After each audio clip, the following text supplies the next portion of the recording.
안녕하십니까? 요즘 날씨가 상당히 더워져서 추운 지방에서 오신 우리 송아브람 선교사님이 어제 처음으로 에어컨을 10분 동안을 켜셨다고 그래서 내가 깜짝 놀랐습니다. 이렇게 날씨가 더워지면 이제 항상 생각나는 것이 우리에게 있어서 1년 중에 가장 중요하다고 생각되는 이제 여름상이가 가까이 왔다. 부채가 정말 멋있죠. 그러죠? 부채를 항상 이게 들고 다니시면 더우면 부채 일 하시면 좋을 것 같습니다. 여름상이가 이제 한 달 앞으로 다가온 것 같습니다. 여름상이 가운데 큰 은혜 허락해 주시길 기도합니다. 오늘 말씀은 누가복음 8장 22절로 39절입니다. 요절 말씀 24절 한 목소리로 읽겠습니다. 시작. 제 아들이 나와 깨어 이르되 주여 주여 우리가 죽겠나이다 한데 예수께서 잠을 깨사 바람과 물결을 꾸짖으시니 이에 그쳐 잔잔하여 지더라. 본문에 보면은 잘 아시는 것처럼 두 가지 이제 사건이 나오고 있습니다. 하나는 이제 바람과 물결을 잔잔하게 하신 그 사건이고, 또 하나는 예수님께서 거라사 지방에 가셔서 귀신 들린 사람을 고치신 사건입니다. 여기 나온 두 사건의 이제 공통점이 예수님은 자연 세계와 영적 세계를 다스리시는 전능하신 하나님이시다는 것을 우리가 알 수가 있습니다. 이 시간 본문 말씀을 통하여 자연 세계와 영적 세계를 다스리시는 전능하신 예수님께 대한 믿음을 배우는 귀한 시간이 될 수 있기를 기도합니다. 22절과 23절을 보십시오. 예수님께서 지난주 말씀 우리가 들었는데 씨 뿌리는 자 비유 등 하나님 나라를 여러 비유로 가르치신 후 그날 저물 때에 제 아들과 함께 배에 오르셨습니다. 그리고 제 아들에게 호수 저편으로 건너가자고 하셨습니다. 예수님이 얼마나 열정적으로 말씀을 가르치셨던지 마가복음에 보면은 오고 가는 사람들 때문에 식사할 겨를이 없었다고 2번이나 기록하고 있습니다. 그러던 차에 예수님이 배를 타고 호수 건너편으로 가자고 하시니까 제자들은 너무 기뻐서 속으로 소리를 질렀을 것입니다. 그들은 잽싸게 배를 준비해서 예수님을 배에 태웠습니다. 호수에는 밤하늘에 달빛이 비치고 배는 잔잔한 물보라를 일으키며 미끄러지듯이 갈릴리 호수를 향해를 시작하였습니다. 야호! 이렇게 이제 열심히 섬기다가 우리 청년분들도 이제 이렇게 놀러 가면 그러잖아요. 그러죠? 제 아들 입에서는 너무나 흥분이 되어서 찬송이 저절로 흘러나왔습니다. 먼저 베드로가 시작했습니다.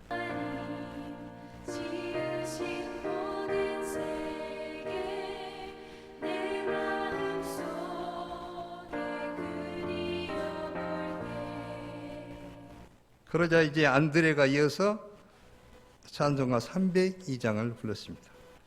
내 주 하나님 넓고 큰 은혜는 저 큰 바다보다 깊다. 계속해서 찬송만 했을 것 같아요. 너무 기쁘니까. 배는 어느새 육지로부터 멀어져 있었고 예수님은 제자들의 찬송가를 자장가 삼아 깊은 잠에 드셨습니다. 그런데 잔잔한 바람에 의지하여 갈릴리 호수 저편으로 가는 도중에 갑자기 강풍이 호수로 내리치기 시작하였습니다. 바람은 큰 파도를 일으켜서 물이 배 안에까지 들이쳤습니다. 그래서 순식간에 배에 물이 가득하게 되었습니다. 1986년 고고학자들에게서 발견된 당시의 배를 보니까 예수님 당시 갈릴리 바다에서 사용하던 배의 크기가 15명 정도 탈 수 있는 나무로 된 배로서 돛대를 사용하고 있었습니다. 그러니까 우리가 지금 생각하는 큰 배를 생각하면 안 됩니다. 15명 정도 탈 수 있는 작은 배이자 돛담배이니까 갑자기 들이닥친 강풍, 한자로 이렇게 쓰다 보니까 강풍이라고 했는데 언어에 보면 돌풍이다, 해오리 바람이다 이렇게 볼 수가 있겠습니다. 강풍이 얼마나 이태롭겠습니까? 지하들은 웬만해선 당황하거나 두려워할 사람들이 아니었습니다. 그들은 이곳 출신 아주 능숙한 어부들이었습니다. 그래서 그들은 이렇게 돌풍이 불면은 어떻게 해야 하는지 잘 알고 있었습니다. 그러나 이번에는 달랐습니다. 갈릴리 호수에서 잔뼈가 굵은 지하들이 손을 써볼 겨를도 없이 배가 뒤집힐 위기에 처하게 된 것입니다. 이 죽음의 두려운 강풍 앞에서 제자들의 태도는 그러면 어떠했습니까? 24절을 보면은 제자들이 나와 깨어 이르되 주여 주여 우리가 죽겠나이다. 아주 이급한 이렇게 다급하게 이렇게 강풍은 더 사나워지고 배는 마침내 죽느냐 사느냐의 절체절명의 이태로운 상황으로 빠져들어갔습니다. 이제 그들이 할 수 있는 유일한 길은 주무시고 계신 예수님을 깨우는 것 뿐이었습니다. 그래서 그들은 이런 상황이 있어도 여전히 주무시고 계시는 예수님을 급히 깨우며 소리쳤습니다. 주여 주여 우리가 죽겠나이다. 더 다급하게 했겠죠. 다 같이 24절 읽겠습니다. 시작. 예수께서 잠을 깨사 바람과 물결을 꾸짖으시니 이에 그쳐 잔잔하여 지더라. 예수님이 잠에서 깨어나신 것은 강풍 때문이 아니라 우리가 죽게 되었다며 깨우는 제자들 때문이었습니다. 제자들의 다급한 기도 때문이었습니다. 예수님은 일어나시자마자 바람과 물결을 꾸짖으셨습니다. 우리 창현 목동이 뭐라고 꾸짖었을까요? 바람과 바다를 꾸짖었다 했는데 사람이면 꾸짖었을 텐데 마가복음에서는 바람을 꾸짖으시며 바다를 향해서 잠잠하라 고요하라 이렇게 말씀하셨습니다. 그러자 사납게 몰아치던 강풍과 성난 파도가 순식간에 잔잔해졌습니다. 와, 어떻게 이런 일이 일어날 수 있단 말입니까? 우리는 여기서 두 가지를 생각해 볼 수가 있습니다. 첫째는 우리의 인생 여정은 바다를 항해하는 것과 같다는 것입니다. 그리스도인의 항해는 이 세상을 떠나 분명한 목적지를 향해 나갑니다. 하나님이 선장이 되어주셔서 최종 목적지인 하나님 나라까지 안전하게 인도해 주십니다. 인생이라는 항해를 할 때 분명한 것은 혼자서 항해하는 것이 아니라는 사실입니다. 인생을 사는 동안 항상 예수님께서 우리와 동행해 주십니다. 창세기부터 요한계시록까지 하나님께서 택하신 자들에게 언제나 주시는 약속의 말씀이 있는데 그것은 내가 너와 함께 하겠다는 귀한 말씀입니다. 이사야서 41장 10절은 이렇게 말하고 있습니다. 조서 목자님 한번 큰 소 읽어보세요. 조서 목자님 오랜만에. 두려워하지 말라. 내가 너와 함께하리라. 놀라지 말라. 나는 내 하나님이니라. 내가 너를 굳세게 하리라. 참으로 너를 도와주리라. 참으로 나의 의로 오른손으로 너를 붙들리라. 다음 말씀도 읽어보세요. 본지어다. 내가 세상 끝날까지 너희와 항상 함께 있으리라 하시니라. 감사합니다. 예수님이 이 땅에서 우리가 사는 동안 우리를 떠나지 않으시고 늘 동행해 주십니다. 우리가 이 예수님을 굳게 믿을 때 두려워하거나 염려할 필요가 없습니다. 우리가 이 약속의 말씀을 굳게 믿고 나의 인생을 주님께 맡김으로 목적지까지 안전하게 항해할 수 있기를 기도합니다. 둘째는 예수님과 함께하는 항해에도 광풍이 일어날 수 있다는 사실입니다. 사람들은 예수님을 믿으면 신앙생활을 하면은 순풍의 돛담배처럼 항상 일이 순조롭게 잘 풀릴 것으로 생각합니다. 저도 그렇게 살아왔습니다. 그러나 현실은 그렇지 않습니다. 인생을 사는 동안 항상 문제가 생깁니다. 인생은 문제의 연속입니다. 한 가지 문제를 해결하면 또 다음 문제가 기다리고 있습니다. 이것이 인생인 것입니다. 말씀에 순종하며 믿음으로 살아도 수많은 강풍을 우리는 만나게 됩니다. 강풍을 만난 제 아들의 모습은 우리의 삶의 또 다른 한 단면을 보여주고 있습니다. 우리의 삶의 항에 있어서도 어느 날 갑자기 예기치 않는 강풍이 불어닥칠 때가 있습니다. 사랑하는 사람이 불의의 사고, 질병의 강풍으로 세상을 떠나기도 합니다.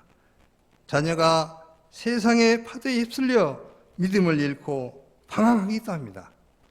코로나19의 강풍으로 후유증을 겪기도 하고 경제적 손실을 입기도 합니다.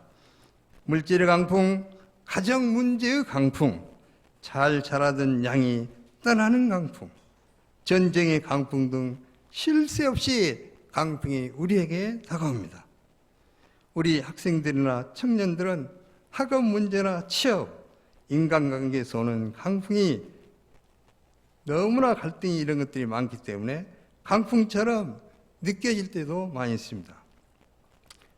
시험이 아마 이번 주 지난주 이제 시험 본 것 같은데 시험 공부를 한다고 열심히 많이 했는데 엉뚱한 곳에서 문제가 나와서 좋은 성적이 안 나오는 경우도 있습니다.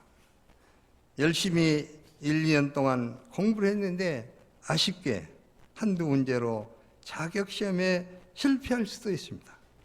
이런 강풍은 우리를 몹시 괴롭게 합니다. 외적인 강풍도 힘들지만 믿음을 잃고 하나님의 사랑에 대한 회의와 원망으로 내면에 일어나는 강풍은 더 견디기가 어렵습니다. 우리가 이러한 삶의 문제들 앞에서 남모르는 눈물을 흘리며 한숨 짓는 경우가 수없이 많이 있습니다. 주님과 함께하는 인생 항해라고 생각했는데 이런 문제와 삶의 위기에 부딪혔을 때 혼돈에 빠져서 우리는 우리의 믿음이 요동치기가 쉽습니다. 바람과 물결을 꾸짖으신 다음에 예수님은 제자들에게 무엇이라고 하셨습니까? 다 같이 25절 읽겠습니다. 시작. 너희 믿음이 어디 있느냐? 벌써다. 너희 믿음이 어디 있냐면 읽겠습니다. 다 같이 시작. 너희 믿음이 어디 있느냐? 예수님께서 그 제 아들을 보시고 하신 이게 이제 너희 믿음이 어디 있느냐? 이 굉장히 다급한 상황이잖아요. 그래서 예수님께서 너희 믿음이 어디 있느냐? 아마 이렇게 했을 것 같아요. 이는 폭풍과 함께 믿음이 어디론가 날아가 버려서 두려워하고 있는 제자들을 책망하시는 예수님의 음성이요, 안타까워하시는 음성입니다. 사실 이 상황은 누구나 두려워할 상황인데 오히려 예수님께서는 너희 믿음이 어디 있느냐고 제자들을 책망하셨습니다. 같은 사건을 마태복음과 마가복음에서는 어찌하여 무서워하느냐? 믿음이 작은 자들아! 이렇게 마태복음은 이야기했고, 마가복음에는 어찌하여 이렇게 무서워하느냐? 너희가 어찌 믿음이 없느냐? 이렇게 책망하셨습니다. 그러면 너희 믿음이 어디 있느냐? 이 말씀의 뜻은 무엇일까요? 믿음이 없는 것이 문제라는 것입니다. 아멘. 이야, 역시 아주 훌륭하신 목자님입니다. 예. 그러죠. 강풍이 문제가 아니라 믿음이 없는 것이 문제라는 것입니다. 믿음만 있다면 이런 강풍 문제는 문제가 되지 않습니다. 예수님은 믿음이 있으셨기 때문에 강풍 속에서도 단잠을 주무실 수 있었습니다. 사실 그동안 예수님 가까이에서 믿음의 체험을 수없이 많이 한 예수님의 제자인 그들이 곧 죽을 것처럼 두려움에 사로잡혀 있는 것은 바르지 못한 것이었습니다. 지금 누가복음 8장을 하고 있는데 바로 앞에 4장에 보면은 더러운 귀신을 쫓아내신 것을 제자들이 봤습니다. 온갖 병자들을 고치는 것을 봤습니다. 5장에 보면은 나병한 자, 온몸에 천형이라고 일컫는 나병한 자를 고친 것을 옆에서 지켜봤습니다. 또한 중풍병자 고친 것을 봤습니다. 누가복음 6장에 보면은 백부장의 종을 말씀 한마디로 시공간을 초월해서 고치시는 그 능력의 예수님을 보고 체험했습니다. 바로 앞에 나오는 사건에 보면은 죽은 가부의 아들을 살리신 놀라운, 죽은 자를 살리신 놀라운 그 기적의 현장, 그것을 옆에서 제자들이 보았습니다. 그들의 두려움은 주님께 대한 믿음이 없는 것에서 시작된 것입니다. 그들은 과거의 믿음을 많은 믿음의 체험을 한 현재 상황에 적용하여서 더욱 업그레이드된 믿음으로 제자들이 성장하는 계기가 되어야 했습니다. 그러나 현재 제자들은 광풍 앞에서 믿음을 다 잃어버렸습니다. 결국 제자들에게 전능하신 예수님을 믿는 실제적인 믿음이 없는 것이 제자들의 문제였습니다. 그런데 여기서 우리가 생각해 볼 것은 문제는 강풍을 인간의 의지와 노력으로 극복할 수 없다는 것입니다. 자기 힘과 의지로 해결하고자 하면 할수록 코너에 몰리게 되고 낭패를 당하게 됩니다. 그러면 이런 불가항력적인 문제에 직면할 때 우리는 어떻게 해야 하는 것입니까? 우리가 누가 갑자기 쓰러졌어요. 응급 상황이 지금 벌어졌어요. 그러면은 어디에 전화를 해야 됩니까?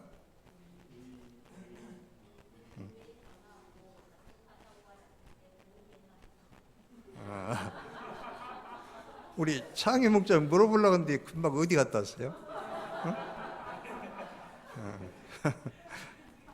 우리 창희 목사님 항상 눈에 이게 딱 있으니까 항상 잘 들어야 되는데 질문을 잘하니까 제가 사람이 쓰러지면 어디다 신고하죠? 그래야 되겠죠. 그러죠? 불이 났어요. 그러면 또 어디로? 자동차 사고 났어요. 보험회사에 빨리 연락하면은 보험회사 직원들이 와서 다 해결해 주잖아요. 다 어떤 일이 어떻게 하면 어떻게 해야 되는가 딱 공식적으로 답이 나 있잖아요. 그러면 이제 우리는 어떻게 하냐 이 말이에요. 이런 상황에. 그게 중요한, 그러잖아요. 우리가 이런 불강력적인 문제에 직면할 때 우리는 어떻게 해야 하는 것입니까? 우리는 이처럼 문제가 생겼을 때 지체하지 말고 하나님께 기도를 해야 한다는 것입니다. 하나님은 졸거나 주무시는 분이 아니십니다. 이런 강풍들을 잠잠하게 하실 수 있는 분은 오직 하나님 한 분뿐이십니다. 그러면 우리는 광풍을 모면하기 위해서 잔머리를 굴리며 인간적인 노력을 하기보다도 믿음으로 하나님을 바라보며 하나님께 나아서 간절히 기도를 해야 하는 것입니다. 이때 하나님께서 우리의 기도에 응답하셔서 하나님의 뜻을 깨닫게 하시고 합력하여 선을 이루어 주십니다. 이것을 우리가 믿어야 합니다. 이것이 살아계신 하나님을 믿는 산 믿음인 것입니다. 그래서 기도를 해야 한다는 것입니다. 어떤 유명한 사람이 기도하지 않는 것은 교만이다 그랬습니다. 교만한 사람들은 절대 기도하지 않습니다. 자기의 능력을 의지하고 내가 어떻게 하려고 발버둥칩니다. 기도하지 않는 것은 교만인 것입니다. 더 나아가서 기도하지 않는 것은 죄라고 했습니다. 사무엘상 12장 23절에 보면 나는 너희를 위하여 기도하기를 시인은 죄를 여호와 앞에 결단코 범하지 아니하겠다. 사무엘이 이렇게 고백했습니다. 가장 뛰어난 선지자인 사무엘이 기도하기를 쉬는 죄, 기도하지 않는 것은 죄라겠습니다. 죄. 교만한 사람이 기도하지 않나겠습니다. 그것은 내가 할 수 있다, 그런 교만을 떨고 있는 것입니다. 기도하지 않을 때 우리는 절대로 내 앞에 다가온 강풍을 이길 수 없다는 것을 이 시간 분명히 알아야 되겠습니다.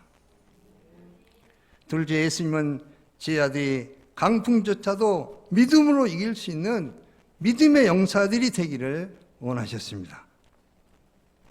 제 아들은 장차 예수님의 뒤를 이어서 인류 구속 역사를 계승해야 합니다. 그들이 하나님의 역사를 섬기려면 양들 가운데서도 교회에서도 수없이 많은 강풍을 앞으로 만나게 될 것입니다. 이때 그들이 믿음이 없다면 두려워하고 무엇을 해야 할지 몰라서 쩔쩔매게 될 것입니다. 역사 창조는 고사하고 현상주의도 못할 것입니다. 그래서 예수님은 제 아들에게 믿음 없음을 책망하신 것입니다. 이로 인해서 믿음 훈련을 계속 받은 제 아들은 후에 사도행전의 주역들이 될 수 있었습니다. 온갖 핍박과 비방의 강풍 속에서도 흔들리지 않고 열심히 기도하고 생명의 복음을 담대히 전했습니다. 이를 통해서 그들은 인류 구속 역사의 견고한 기초를 놓았습니다. 우리는 예수님을 배우는 제자들입니다. 하나님 구속 역사에 기이 쓰임받기를 원합니다. 그래서 예수님은 우리에게도 때로는 강풍 훈련을 시키신다는 것입니다. 그리고 믿음 없다고 책망도 하시며 실제적인 믿음을 배우도록 요구하고 계신 것입니다. 너희 믿음이 어디 있느냐? 이 책망의 말씀 속에는 그동안 믿음을 배운 사람이라면 그 믿음을 왜 실제 문제 앞에서 적용하지 못하고 그렇게 두려워하느냐는 질책이 담겨 있는 것입니다. 그들은 믿음을 현실 문제에 결부시키지 못했습니다. 우리도 머리로는 예수님을 잘 안다고 합니다. 그러나 머리로 아는 것으로 부족합니다. 믿음이 내재화되어야 합니다. 머리로만이 아니라 마음으로 믿고 우리의 무의식에까지 이 믿음이 심겨져야 한다는 것입니다. 우리가 알다시피 창세기에 나오는 요셉은 형들의 시기로 애굽의 노예로 팔려가고 보디발 아내의 모함으로 성폭행 미수범에 누명을 쓰고 감옥에 갇혔습니다. 얼마나 억울하고 분했겠습니까? 이 생망, 이번 생에는 망했다, 이렇게 생각하고 절망 가운데 하루하루 죽지 못해 살았을 것입니다. 하지만 요셉은 하나님의 선한 주권과 섭리를 믿는 믿음으로 하나님과 동행하는 삶을 살았습니다. 하나님은 이런 요셉을 범사에 형통하게 하시고 30세에 애굽 총리로 세우셔서 이스라엘 구원하는 역사에 기하게 사용해 주셨습니다. 또 다윗은 사울의 시기심으로 쫓겨다니며 여러 번 죽음의 강풍을 만났습니다. 다윗은 사울을 죽일 기회가 2번이나 있었지만 그런 방법으로 강풍을 모면하려고 하지 않았습니다. 하나님이 세우신 왕을 죽이는 것은 하나님이 금하신 것이라며 살려주었습니다. 그런 인생의 강풍 앞에서 하나님의 사랑과 주권을 믿는 믿음으로 인내하며 기도했습니다. 하나님은 때가 되자 이런 다윗을 왕으로 세우시고 강대한 나라를 이루어서 메시아의 등불을 이어가게 하셨습니다. 이처럼 강풍을 만났을 때 어떤 태도를 취하느냐, 이것은 너무나 중요한 것입니다. 그러면 우리의 믿음이 어디에 있어야 할까요? 예수님께서 너희 믿음이 어디에 있냐 이렇게 했으니까 그럼 우리의 믿음이 어디에 있어야 하는 것일까요? 그 답은 좀 틀렸네요, 뭔가.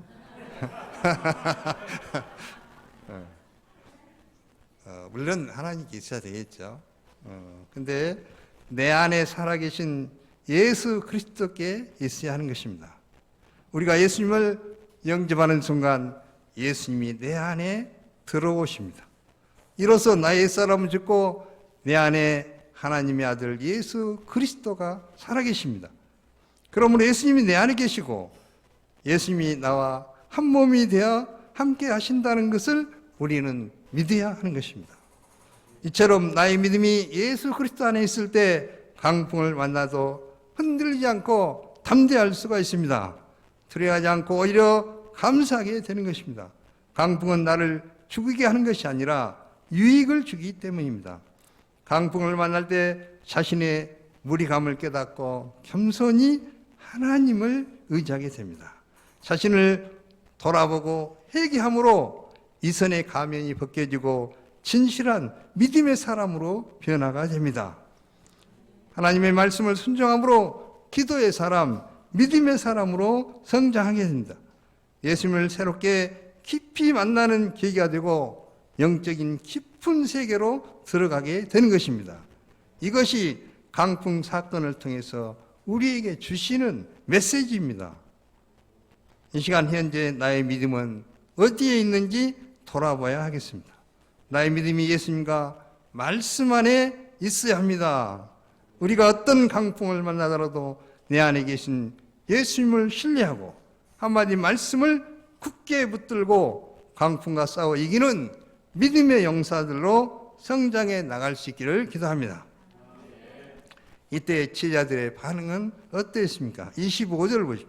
그들이 두려워하고 놀랍게 여겨 서로 말하되 그가 누구이기에 바람과 물을 명하며 순종하는가 하더라. 이 사건을 통해 제자들은 예수님이야말로 이 땅에 오신 우주 만물의 권세자요 전능하신 하나님이심을 깨닫고 예수님께 대한 경외심을 갖게 되었습니다.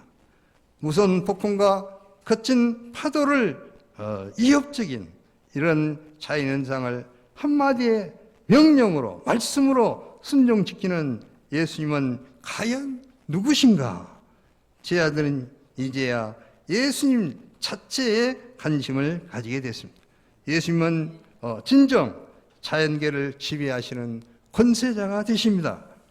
그러므로 어려운 상황이 문제가 아니라 주님께 대한 믿음을 잃어버린 것이 문제인 것입니다. 기도하지 않는 것이 문제요. 기도는 하되 믿음을 잃어버리고 두려움에 사로잡혀 기도하는 것이 문제입니다. 우리가 어떤 상황 가운데서도 우주 만물을 주관하시는 하나님을 믿고 구하는 믿음의 기도를 하는 기도의 용사요 믿음의 용사들이 되어야 하겠습니다. 2부 말씀은 여름상의 주제 1강입니다. 그래서 메시지는 좀 많이 나갔는데 자세히 하지 않고 간단히 전하도록 하겠습니다. 26절과 27절을 한 목소리 읽겠습니다. 다 같이 시작. 그들이 갈릴리 맞은편 가라사의 땅에 이르러 예수께서 육지에 내리심에 그것이 사람으로서 귀신 들린 자 하나가 예수를 만나니 그 사람은 오래 옷을 입지 아니하고 집에 가지도 아니하고 무덤 사이에 거하는 자. 예수님의 일행이 가라사 지방에 이르자마자 앞 무덤 사이에서 시커먼 물체가 하나 뛰어나오면서 으악 하면서 개성을 질렀습니다. 그는 귀신 들린 사람이었습니다. 제 아들은 방금 광풍 훈련으로 인해서 놀란 가슴을 쓰다듬고 도착했습니다. 그런데 이렇게 갑자기 뛰어나온 귀신 들린 사람을 봤을 때 그들도 기겁하며 으악 하고 소리를 질렀습니다. 그는 도시 사람이었습니다. 그런데 그는 이곳에까지 와서 무덤 사이에 거하고 있었습니다. 그는 밤낮 무덤 사이에서나 산에서나 돌로 제 몸을 차가는 삶을 살았습니다. 왜 이 사람이 이렇게 살았을까요? 이는 그가 귀신 들렸기 때문이라고 말하고 있습니다. 그러면 예수님은 그를 어떻게 도우셨습니까? 예수님은 그 사람에게 귀신을 쫓아내고자 하셨습니다. 그래서 예수님은 그에게 이름을 물어보셨습니다. 30절을 한 번 더 읽겠습니다. 시작. 예수께서 내 이름이 무엇이냐 무엇이냐 이르되 군대라 하니 이는 많은 귀신이 들렸습니다. 내 이름이 무엇이냐? 예수님께서 그에게 이름을 물어보신 것은 그의 존재 의미를 깨우쳐주고자 하심이었습니다. 이름이란 그 사람의 전 존재를 나타냅니다. 그래서 구약에 보면 이름이 얼마나 중요한가, 이름의 의미를 알면 그 사건을 내용을 쉽게 이해할 수가 있습니다. 또 지금도 마찬가지로 자녀들의 이름을 지을 때 함부로 짓지 않잖아요. 굉장히 심사숙고하고 또 영적인, 또 성경적인 이름을 지으려고 노력하는 것이 이제 그런 이유겠습니다. 이름은 그 사람의 존재와 인격을 나타냅니다. 그는 귀신에 사로잡혀 자신이 어떤 존재인지를 알지 못하고 자아를 상실하고 있었습니다. 그는 자신의 생각과 판단에 의해서 움직이는 것이 아니라 귀신의 세력에 의해서 움직이고 있었습니다. 이로 인해 그는 존재의 의미를 상실하고 울부짖고 있었습니다. 예수님은 이런 그에게 이름을 물음으로써 하나님 앞에서 본래의 자아를 발견하도록 도와주신 것입니다. 인간이 하나님을 배반한 결과 가장 비참하게 된 것은 존재의 의미를 잃고 자아를 상실한 것이었습니다. 그래서 하나님은 범죄한 아담에게 찾아오셔서 가장 먼저 내가 어디에 있느냐 이렇게 질문하셨습니다. 이는 하나님의 주신 소망대로 그가 정복하고 다스리는 존재로서의 잃어버린 자아를 회복하도록 하시기 위한 것이었습니다. 이름을 묻는다는 것은 너의 정체성이 무엇이냐, 내 존재의 의미가 무엇이냐, 너는 현재 무엇을 인생의 목적으로 삼고 살고 있느냐, 너는 무엇을 하는 존재냐라는 그런 질문인 것입니다. 그 사람의 대답이 무엇이었습니까? 그는 군대니이다라고 대답했습니다. 레기온, 즉 로마의 군단은 6,000명으로 이루어져 있는데 그 안에 6,000명의 떼 귀신이 들어있다는 것입니다. 음란 귀신, 정욕 귀신, 연애 귀신, 미움 귀신, 원망, 불평, 절망, 분노, 열등감, 허영, 물질 귀신 등 6천이나 되는 떼 귀신들이 그의 안에 자리 잡고 있었습니다. 예수님의 말씀 때문에 정체가 드러난 귀신들은 더 이상 그 사람 속에 있을 수가 없었습니다. 귀신들은 예수님의 권세를 잘 알고 있었기 때문에 예수님께 무적행으로 쫓아내지 말고 산에 먹고 있던 그 돼지떼결에 들어가도록 요구를 했습니다. 예수님께서 하락하시자 귀신들이 그 사람에게서 나와서 돼지에게로 들어갔습니다. 돼지들은 귀신 들려 일제히 비탈로 내리달아서 호수로 다이빙을 하여 익사하고 말았습니다. 그 결과 귀신 들었던 사람은 정신이 온전해졌습니다. 그는 단정히 옷을 입고 예수님의 발 아래 앉아 있었습니다. 오늘날 죄악이 난무하는 시대에 정욕과 탐욕과 시기 분노, 미움, 살인감정, 불의, 추악, 사기, 열등감, 교만, 거짓 등 수많은 귀신의 세력에 사로잡혀 고통받는 사람들이 늘어나고 있습니다. 불투명한 장래로 스트레스를 받아서 불안감, 우울증, 불면증에 시달리는 사람도 많습니다. 누가 우리를 이런 악한 세력으로부터 구원할 수 있습니까? 좋은 제도나 첨단 의학으로도 안 됩니다. 오직 영적 세계를 다스리시는 예수님만이 구원하실 수가 있습니다. 우리가 예수 그리스도의 이름으로 예수 그리스도의 이름 권세를 의지하여서 싸울 때 악한 영이 떠나게 될 것입니다. 우리가 말씀과 기도로 성령의 능력을 더 믿고 귀신의 세력과 싸워 이김으로써 온전한 하나님의 형상을 회복하기를 기도합니다. 한 사람의 구원은 사소한 일이 아닙니다. 이는 참으로 한 인간에게 있어서 가장 크고 위대한 일인 것입니다. 한 사람이 구원받는 것이 세상에서 가장 큰 일입니다. 왜냐하면 한 생명이 천하보다 귀하기 때문입니다. 우리 각자에게도 하나님이 행하신 큰 일이 있습니다. 주님께서는 나에게 일어난 이 위대한 구원의 역사가 일일이 전파되기를 원하십니다. 우리가 이 은혜가 얼마나 크고 감사한가를 늘 기억하고 집과 직장과 캠퍼스에 나가서 예수님이 나에게 어떻게 큰 일을 행하셨는가를 힘써 전파할 수 있기를 기도합니다. 이를 통해서 더럽고 악한 영에 사로잡힌 자들이 구원받는 역사가 충만하게 일어날 수 있기를 기도합니다. 특별히 이제 여름시장회가 이제 다가왔습니다. 여름시장회를 위해서 우리가 간절히 기도하고 초청 역사에 힘써야겠습니다. 이를 통해서 우리와 양들의 내면을 사로잡고 있는 악한 영들이 그 정체를 드러내고 쫓겨나가는 천국 잔치가 되게 도와주시기를 기도합니다. 한 영혼이 구원받는 큰 역사를 여름사행을 통해서 이루어지시기를 간절히 기도합니다. 기도하겠습니다. 예수님은 말씀 한마디로 광풍을 잔잔하게 하시고 더러운 귀신을 내쫓으시는 분이심을 우리가 이 시간 배우게 하시니 감사합니다. 우리의 믿음이 이 예수님에게 있을 때 어떤 광풍을 만나더라도 요동하지 않고 하나님 나라에 이르기까지 안전하게 항해할 수 있으며 어떤 귀신의 세력에도 사로잡히지 않고 믿음의 선한 싸움을 싸우며 온전한 하나님의 사람으로 성장할 수 있음을 배우게 하시니 감사합니다.